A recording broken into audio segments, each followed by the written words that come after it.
बिल्कुल। देखिए, इसमें इनका जो मेजर पार्ट ऑफ रेवेन्यू है, जैसे कि हम मानते हैं 60% से ज्यादा, जो इन्होंने आरएचपी में भी मेंशन किया है, वो इनका आता है मैट्रेसेस वगैरह से। अगर हम देखें तो शीला फोम एक लिस्टेड कंपनी है जो कि मैट्रेसेस वगैरह बनाती है, तो वो इनकी कंपेटिटर है।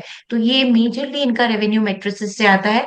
फिर कुछ कुछ percentage of revenue home furnishing से भी एंड डेकोर से भी आता है। इनकी जो स्ट्रेटेजी है वो direct to customer, D2C strategy है।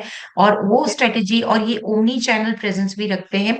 मेनली देखा जाए तो कंपनी ओन और कंपनी ऑपरेटेड जो स्टोर्स हैं इनके, जैसे कि MBO हम बोलते हैं, मल्टी ब्रांड्स, ये जो आउटलेटिव्स होते हैं, आउटलेट्स होते हैं, वो भी इनके काफी ज्यादा है। तकरीबन मेरे हिसाब से जो मल्टी ब्रांड आउटलेट्स इनके हैं वो 1500 से ज्यादा है।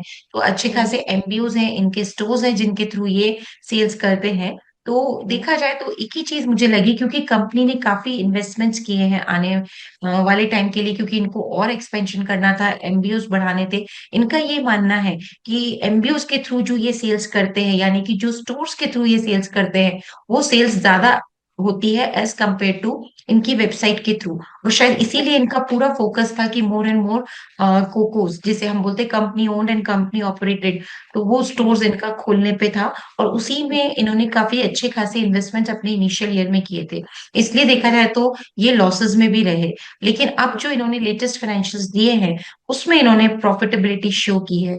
तो मेरा ये मानना है कि क्योंकि प्रॉफिटेबिलिटी जस्ट आने लगी है कंपनी को, क्योंकि इन्वेस्टमेंट्स की वजह से अभी तक लॉसेस थे, तो थोड़ा हमें समय देना चाहिए, देखना चाहिए कि आगे ये कंपनी कैसा परफॉर्म करती है, क्योंकि जस्ट इन्होंने प्रॉफिट्स क्लिक करना यहाँ पे चालू किया है।